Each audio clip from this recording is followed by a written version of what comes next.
அடுத்த பாஜக தலைவர் இவர்தானா அப்படின்னும் அண்ணாமலை குறிவைத்து மாற்றப்படுகிறார் அப்படின்னும் பல்வேறு வியூகங்களில் இங்கு பேசப்பட்டு வருது. அதற்கான வாய்ப்புகள் இருக்கதா பார்க்குறீங்களா? சார், ஆனஸ்ட்லி ஸ்பீக்கிங், உண்மையாக சொன்னால் அண்ணாமலை மீது தலைமை அதிருப்தியில் இருப்பதாக செய்திகள் வருகின்றன. அவர் லண்டன்லேருந்து திரும்பி வந்த பிறகு அமித்ஷா, மோடி அவர்களை சந்திக்க 3 முறை முயற்சித்தும் அனுமதி கொடுக்கவில்லை என்றெல்லாம் பேசப்படுகிறது. ஏடிஎம்கே பிஜேபி அலையன்ஸ் மீண்டும் உருவாக வேண்டும் என்று பாஜக தலைமை விரும்புவதாகவும், அதற்கு அண்ணாமலை இங்கு இருந்தால் அது நிகழாது, அண்ணாமலையை மாற்றிட்டு வேறொரு தலைவராக கொண்டு வந்தால் எடப்பாடியை ஓரளவு நாம் கன்வின்ஸ் பண்ணலாம் என்ற எண்ணம் பிஜேபி தலைமையிடம் ஓங்கி வருவதாகவும் சொல்லப்படுகிறது. அண்ணாமலை அவருக்கு மோடியிடம் நல்ல செல்வாக்கு இருப்பதாக சொல்லுகிறார்கள். ஆனால் அமித்ஷாவிடம் அவருக்கு செல்வாக்கு இல்லை என்று சொல்லுகிறார்கள். ஒரு புழு கூட மிதிக்க நெளியும். அது அளவுக்கு அதிகமாக அதிமுகவை சீண்டியதன் விளைவு, அண்ணாமலை சீண்டியதன் விளைவு அலைன்ஸ் உடஞ்சது. பிஜேபி இல்லைன்னா ஏடிஎம்கேக்கு லாபம் தான். ஏடிஎம்கேக்கு பிஜேபி தேவையில்லை. ஆனால் அசம்பிளி எலெக்ஷன் வரும்போது பிஜேபி அவங்களோட 21 அலைன்ஸ் இருந்தால் இங்கே இருக்க ஆன்டி இன்கம்பன்ஸில் ஏடிஎம்கே அலைன்ஸுக்கு வெற்றி வாய்ப்பு உண்டு. ஆனால் ஏடிஎம்கேக்கு பிஜேபி தேவைப்படுவதை விட பிஜேபிக்கு ஏடிஎம்கே தேவைப்படுகிறது. விஷயம் அண்ணாமலை இருக்காரா இல்லையான்றது கிடையாது. 26ல் திமுக ஆட்சியும் இருக்கக்கூடாது, அதுதான் பிஜேபியோட எண்ணம். அதற்கு தடையாக அண்ணாமலை இருந்தால் அவர் அகற்றப்படுவார். நான் தடையாக இல்லை, நான் நீங்கள் சொல்வதை கேட்கிறேன் என்று அண்ணாமலை சொன்னால் பிஜேபி அவரை அனுமதிக்கலாம். ஆனால் எடப்பாடி அனுமதிக்க மாட்டாங்க. பாமகவில் ஒரு உட்கட்சி பிரச்சனை வருது, அந்த பிரச்சனை வெட்ட வெளிச்சத்திற்கு வருது. இன்னொரு புறம் விஜய் அவர்கள் மௌனம் காக்கிறார்.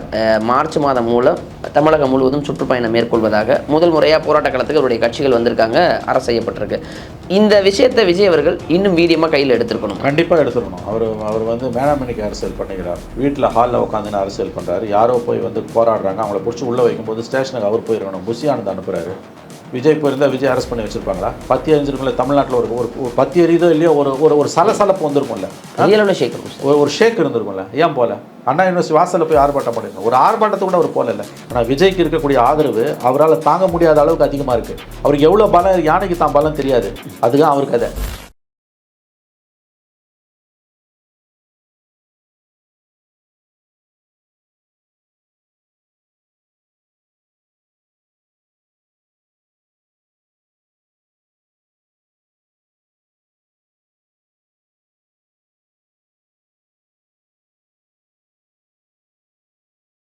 அறம் நாடு நேயர்களுக்கு அன்பு வணக்கம். இன்று நம்முடன் இருந்திருப்பவர் மூத்த பத்திரிகையாளர் மணி அவர்கள். சார் வணக்கம்.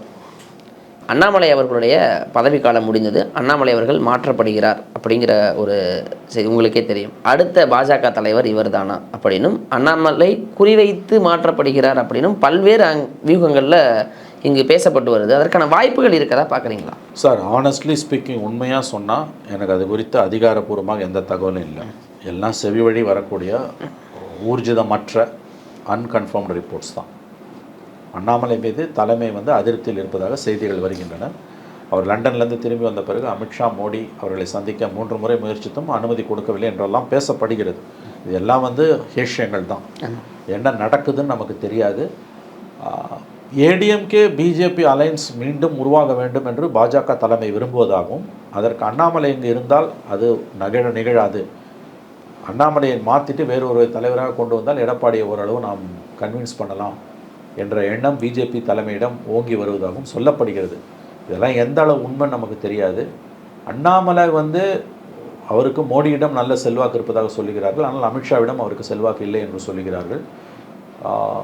நீங்கள் சொல்லக்கூடிய அந்த கருத்து அண்ணாமலை மாற்றம் என்பது கடந்த 10 நாட்களாக பரவலாக எல்லா மீடியா பர்சன்ஸ்க்கும் வரக்கூடிய தகவல்களாக இருக்கிறது. பிஜேபி உள்ளேயே இருக்கக்கூடிய நண்பர்களே இதை சொல்லுகிறார்கள். பட் இதெல்லாம் இப்போதைக்கு வெறும் வதந்திகள் தான், unconfirmed reports. BJP ADMK alliance மறுபடியும் வர வேண்டும் என்று தமிழ்நாட்டு பிஜேபியில் 90% பேர் விரும்புகிறார்கள்.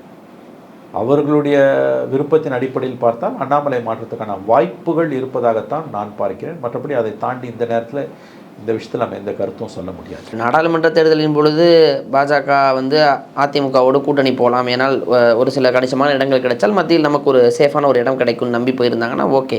ஒரு சட்டமன்ற தேர்தல் தமிழகத்தில் நடக்க இருக்குது, அங்கே பாஜக முழுவதுமாக காலூன்ற முடியாதுன்னு அவர்களுக்கு தெரியும்.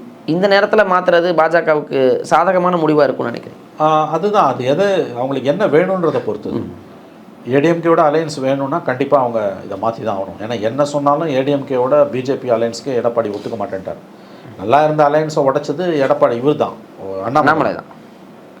அவர் அந்த எண்மண் மக்கள் யாத்திரைக்கு கூட இன்னொரு கட்சி யாத்திரை போகும்போது தமிழ்நாட்டில் இருக்க 2 பெரிய கட்சிகளான திமுக, அதிமுக அந்த மேடையில் ஏற மாட்டாங்க. ஆனால் அதிமுக உதயகுமார் மேடையில் ஏறினார் எடப்பாடி சார். ஆனால் பாத யாத்திரையில் போய் ஏடிஎம்கே கேவலமாக அவர் பேசுனதோட விளைவு தான் அலையன்ஸ் உடஞ்சுது. அதுக்கு 10 நாள் முன்னால் தான் என்டிஏ கூட்டத்தில் மோடி வலது பக்கத்தில் எடப்பாடி உட்காந்துருந்தார். ஸோ ஒரு மனிதனை நீங்கள் சீண்டது ஒரு புழு கூட மிதிக்க நெளியும். அது அளவுக்கு அதிகமாக அதிமுகவை சீண்டியதன் விளைவு, அண்ணாமலை சீண்டியதன் விளைவு அலையன்ஸ் உடஞ்சுது. அவங்களோட 2019 அல்லது 21, 19 தேமுதிக இருந்தது, 21 தேமுதிக இல்லை. இந்த 2021 அலையன்ஸ் அதையே கூட வச்சுக்கலாம். ஏடிஎம்கே, பிஎம்கே, பிஜேபி, கிருஷ்ணசாமி, நாம் தமிழர், இவங்க இவங்க பாரிவேந்தரோட கட்சி, ஜான் பாண்டியன், இவங்கெல்லாம் இருந்திருந்தாங்கன்னா அந்த 21 அலையன்ஸ் இருந்தாலும் ஈஸியாக 10லேருந்து 12 சீட் அடிச்சிருப்பாங்க. ஆகவே இங்கே அது டெல்லியில் அவங்களோட டேலியும் கூடியிருக்கும். அந்த புரிதல் இப்போ வருது பிஜேபி தலைமைக்கு. ஸோ 26ல் ஏடிஎம்கே தனியாக, பிஜேபி அலையன்ஸ் தனியாக நின்றுதுன்னா திமுக வெற்றி உறுதி. 4 முனை 5 முனை போட்டி வந்ததுன்னா திமுக ஆட்சியை தக்க வைத்துக் கொள்வதற்கு வாய்ப்புகள் மிக மிக அதிகம். அது பிஜேபிக்கு தலைமைக்கு தெரிந்ததால் ஏடிஎம்கே பிஜேபி அலையன்ஸை மீண்டும் ஏற்படுத்த அவர்கள் முயற்சிக்கிறார்கள். அதற்கு முதல் பெரும் தடைக்கல்லாக இருப்பது அண்ணாமலை. ஆகவே அவரை மாற்றுவதற்கு தமிழ்நாட்டில் உள்ள பிஜேபியில் இருக்கக்கூடிய 90% மேல் இருப்பவர்கள் விரும்புவதாகவும் அவர்கள் தலைமையிடம் சொன்னதாகவும் தான் தகவல்கள் வருகின்றன.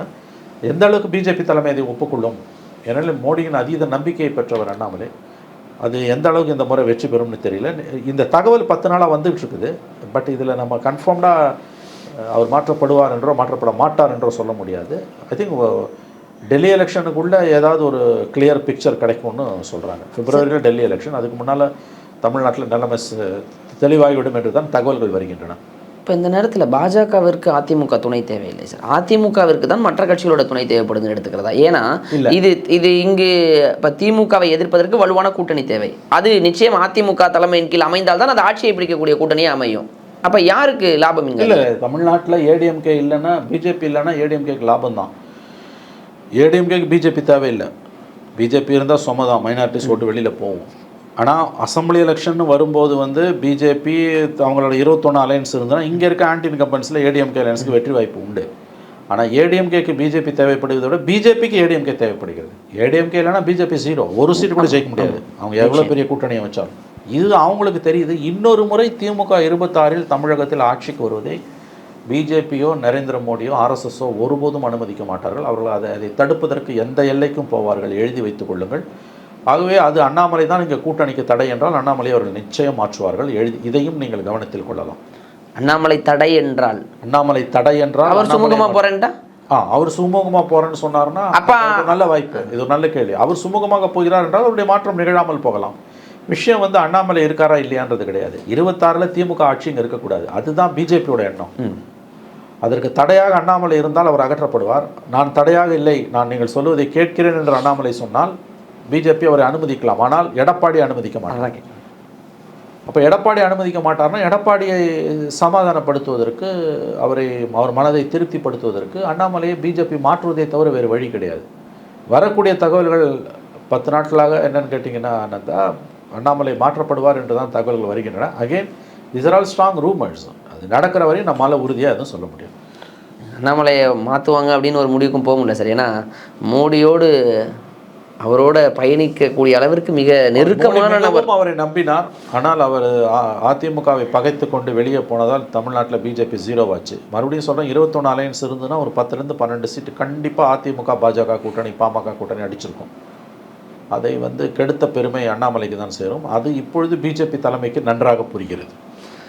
இப்போ எடப்பாடிக்கு பிஜேபியோட எந்த பிரச்சனையும் கிடையாது. கொள்கை ரீதியெல்லாம் அவரோட பிரச்சனை அண்ணாமலையோட. அது ஒரு புழு கூட மிதிக்க நிலையம். நீ என்னை ரொம்ப சீண்டினா இன்னும் எதிர்க்கிறதா என் முதல் வேலைன்னு ஆகிடும். அதான் பிஜேபியில் இருக்கக்கூடிய 90% தொண்டர்களும் தலைவர்களும் சொல்கிறது, ஏடிஎம்கேவோ எடப்பாடியோ நமக்கு எதிரி கிடையாது, அவங்க நம்ம கூட தான் இருந்தாங்க, அண்ணாமலை தான் எல்லாத்தையும் கெடுத்தாருன்னு தான் அவங்க சொல்கிறாங்க. அதை முதல்ல ஒப்புக்கொள்ள மறுத்த பிஜேபி தலைமை இப்பொழுது ஒப்புக்கொள்ள தொடங்கி இருக்கிறது. பிஜேபிக்குள்ளே இருக்க முக்கிய தலைவர்களே இதை சொல்கிறாங்களே. அதை தான் நானும் சொல்கிறேன். பிஜேபி உள்ள 90% தலைவர்கள் அண்ணாமலையால் தான் எங்கள் கூட்டணி நாசமாச்சு, நம்ம தோற்று போனோம், அலையன்ஸ் இருந்ததுன்னா நம்ம 10 சீட்டாக ஜெயிச்சிருப்போன்றாங்க.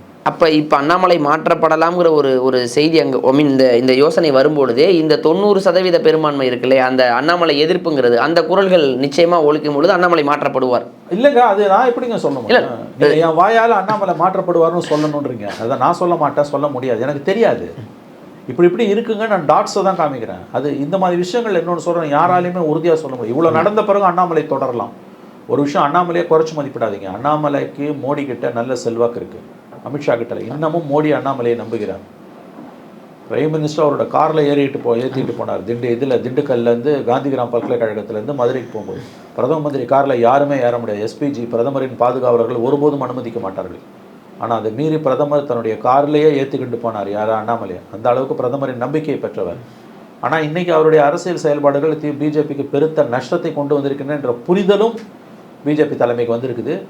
அதனால் இது வந்து கேட்டந்தவால், நம்ம உறுதியாக எதுவும் சொல்ல முடியாது. அண்ணாமலை மாற்றப்படுவதற்கான வாய்ப்புகள் இருக்கின்றன, சற்று பிரகாசமாக இருக்கின்றன என்று வேண்டுமானால் சொல்லலாம். மாற்றப்படுவாரா என்பதெல்லாம் உறுதியாக யாராலையும் சொல்ல முடியாது. இன்னொரு இடத்துல தமிழகத்தில் பாஜகவை வளர்க்கிறேன் என்று கூறி அண்ணாமலை தன்னைத்தானே வளர்த்து கொண்டார் அப்படின்னும் அவர் தனி கட்சி தொடங்குறதுக்கான இல்லை, இது பற்றிலாம் எனக்கு எந்த தகவலும் இல்லை. இவையெல்லாம் அவதூறுகள். இது மாதிரியான செய்திகளுக்கு நான் எந்த கருத்தும் தெரிவிக்க விரும்பவில்லை. இதை தனிப்பட்ட குற்றச்சாட்டுகளுக்கு நான் எந்த கருத்தும் தெரிவிக்க விரும்பவில்லை. இது அவதூறு, என்கிட்ட எந்த ஆதாரமும் கிடையாது. ஓகே சார், இறுதியாக ஒரே ஒரு கேள்வி. இப்போ இந்த 2026 கூட்டணி கணக்குகளை நோக்கி தான் தற்பொழுதே இந்த இந்த புது வருடம் தொடங்கியிருக்கு. இப்பொழுது அந்த அரசியல் செயல்பாடுகள் அங்கே இருக்கக்கூடிய எல்லாத்தையும் கனெக்ட் பண்ணி பார்த்தா ஏதோ ஒரு கூட்டணி கணக்கு மாதிரி தான் தெரியுது. பாமகவில் ஒரு உட்கட்சி பிரச்சனை வருது, அந்த பிரச்சனை வெட்ட வெளிச்சத்திற்கு வருது. இன்னொரு புறம் விஜய் அவர்கள் மௌனம் காக்கிறார். மார்ச் மாதம் மூலம் தமிழகம் முழுவதும் சுற்றுப்பயணம் மேற்கொள்வதாக முதல் முறையாக போராட்ட காலத்துக்கு அவருடைய கட்சிகள் வந்திருக்காங்க, அரசு செய்யப்பட்டிருக்கு. இந்த விஷயத்தை விஜய் அவர்கள் இன்னும் வீரியமாக கையில் எடுத்துருக்கணும். கண்டிப்பாக எடுத்துக்கணும். அவர் வந்து மேனாமணிக்கு அரசியல் பண்ணுகிறார். வீட்டில் ஹாலில் உட்காந்துன்னு அரசியல் பண்ணுறாரு. யாரோ போய் வந்து போராடுறாங்க, அவங்கள பிடிச்சி உள்ளே வைக்கும்போது ஸ்டேஷனுக்கு அவர் போயிருக்கணும். புஷியானந்த் அனுப்புகிறாரு. விஜய் போயிருந்தால் விஜய் அரெஸ்ட் பண்ணி வச்சுருப்பாங்களா? பத்தி எரிஞ்சிருக்கும்ல. தமிழ்நாட்டில் ஒரு பத்தி எரியுதோ இல்லையோ ஒரு சலசலப்பு வந்துருக்கும்ல, ஒரு ஷேக் இருந்திருக்கும்ல. ஏன் போல? அண்ணா யூனிவர்சிட்டி வாசலில் போய் ஆர்ப்பாட்டம் பண்ணிடணும். ஒரு ஆர்ப்பாட்டத்தை கூட அவர் போகல. விஜயோட பெரிய பிரச்சனை என்னென்னா, விஜய்க்கு தெரியல, விஜயால் தாங்க முடியாத அளவுக்கு அவருக்கு வந்து ஆதரவும் அவருடைய ரசிகர்களுடைய பலமும் இருக்குது. அவருடைய ரசிகர்கள் இன்னமும் அரசியல் மயப்படுத்தப்படலை. அவங்க கட்சி தொண்டர்களாக முகிழ்க்கலை, வெறும் ரசிகர்களாக இருக்காங்க. ஆனால் விஜய்க்கு இருக்கக்கூடிய ஆதரவு அவரால் தாங்க முடியாத அளவுக்கு அதிகமாக இருக்குது. அவருக்கு எவ்வளோ பலம், யானைக்கு தான் பலம் தெரியாது. அதுதான் அவருக்கு அதை இல்லை சார். விஜய் ரசிகர்களுடைய ஆதரவுங்கிற தாண்டி இங்கே இருக்கக்கூடிய அரசுகளின் எதிர்ப்புங்கிற ஒரு மக்கள் மனநிலை இருக்குல்ல, அது இன்னும் கூடுதல் பலமாக இருக்குது. அது இன்னும் அவர் களத்துக்கு போயிருந்தாருன்னா போராட்டம் பெரிய அளவில் போயிருக்கும். தன்னோட பலம் என்னன்னு அவருக்கே தெரியலங்க. அவரால் தாங்க முடியாத அளவுக்கு அவருக்கு அரசியல் ஆதரவு, அவருக்கு ஒரு ஆதரவு இருக்குது. அது அரசியல் ரீதியாக எப்படி நாளைக்கு மாற்றப்படும்ன்றது அது வேறு. அவருக்கு இன்றைக்கி இருப்பது ரசிகர்கள். அவர்களை அரசியல் மயப்படுத்த வேண்டியது அவருடைய வேலை. அவர் அதை செய்யலை. அவரால் வந்து தாங்க முடியாத அளவுக்கு அவருக்கு பவர் இருக்குது. அவருக்கு ஒரு மாஸ் சப்போர்ட் இருக்குது, பீப்புள்ஸ் சப்போர்ட் இருக்குதுன்றது தான் உண்மை.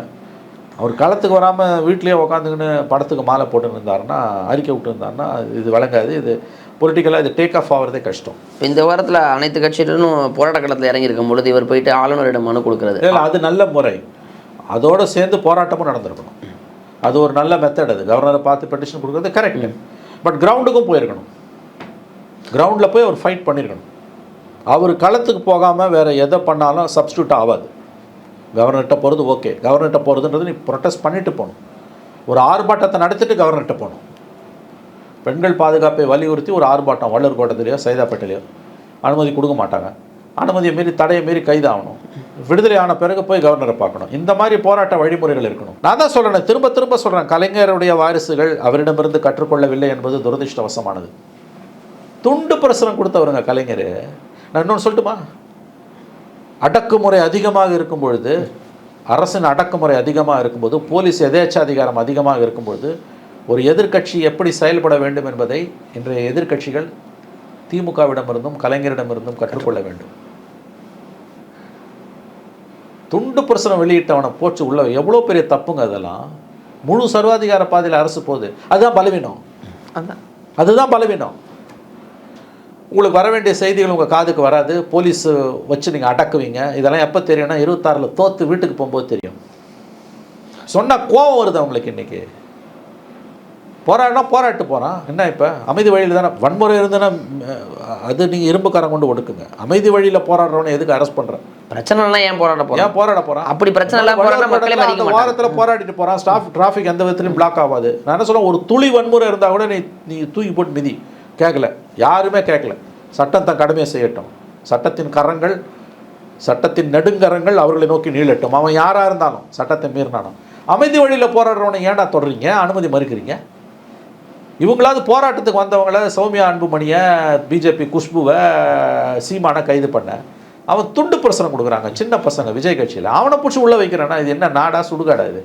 இதெல்லாம் நீங்கள் நல்லதுன்னு நினைக்கிறீங்களா? இல்லை, நீங்கள் போலீஸுக்கு தவறான பாதையை காமிக்கிறீங்க. உங்களுக்கு மிகப்பெரிய ஆபத்தை இது கொண்டு வரப்போகுது. போராட்டங்களை அடக்க அடக்க அடக்க மக்கள் பிரச்சனை உங்கள் கவனத்துக்கே வராமல் போகும். மக்கள் பிரச்சனை உங்கள் கவனத்துக்கு வரலன்னா நீங்கள் தோக்க போகிறீங்க. எதிர்கட்சி 5 இருக்குது, மதவாதம். இந்த ரொம்ப நாள் இந்த பிஜேபி பூச்சாண்டியை வச்செல்லாம் இங்கே நீங்கள் நடத்துகிற அட்டூழியத்தை நீங்கள் தொடர்ந்து நடத்த முடியாது. இதை சம்மந்தப்பட்டவர்கள் தான் உணர வேண்டும். இந்த கவர்மெண்ட்டை சப்போர்ட் பண்ணுறவர்களை விட இந்த கவர்மெண்ட்டோட குறைகளை சுட்டி காட்டி நேருக்கு நேர் தப்பு பண்ணுறீங்கன்னு சொல்கிறவங்க தான் இந்த கவர்மெண்ட்டோட உண்மையான நண்பர்கள். ஆனால் இந்த கவர்மெண்ட்டுக்கு அது புரியல. தங்களை ஆதரித்து பேசுபவர்களை மட்டுமே நண்பர்களாக இந்த அரசு கருதுகிறது. இது இவர்கள் மிக மிக மோசமான நெருக்கடியான கட்டத்தை நோக்கி நகருகிறார்கள் என்பதற்கான அறிகுறி என்று தான் நான் பார்க்கிறேன். களத்துக்கே அவர் வராமல் எத்தனை போராட்டங்களை முன்னெடுத்தாலும் அது சரியாக வராது. எனவே நான் என்ன கேள்விப்படுறேன்னா, நாள் நெருங்க வருவார். இந்த அடுத்த 6 மாதங்கள் 7 மாதங்கள் கழித்து அவர் களத்துக்கு வருவார் என்று செய்திகள் வருகின்றன. 6 மாதம் 7 மாதம் ஓகே. ஆனால் தற்போதைய சூழலில் இங்கே நிலவக்கூடியதை வைத்து நீங்கள் மக்களுக்காக அரசியல் பேசாவிட்டால் அந்த வாய்ப்புகள் எல்லா டைமும் வராது. இல்லை, அது சொல்ல முடியாது. அது கடைசி நேரத்தில். ஏன்னா இப்போ நம்ம போனோம்னா திமுக நம்மளை அடிச்சு ஒடிச்சிடுவாங்க. மிகப்பெரிய நெருக்கத்துக்கு போவோம். கடைசி 6 months பார்த்துக்கலான்ற எண்ணத்தில் இருக்காருன்னு சொல்லப்படுகிறது. ஓகே, மேபி அந்த 6 மாத காலமாவது மக்களுக்கான உண்மையான அரசியலை விஜய் செய்தால் வரவேற்கும்படியாகத்தான் இருக்கும். என்ன கூட்டணி கணக்குகள்லாம் இங்கே வருகிற நாட்களில் பேசுகிறாங்கிறத பொறுத்திருந்து பார்ப்போம். அன்றைய தினம் சந்திப்போம். நேரம் கொடுத்ததற்கு நன்றி சார்.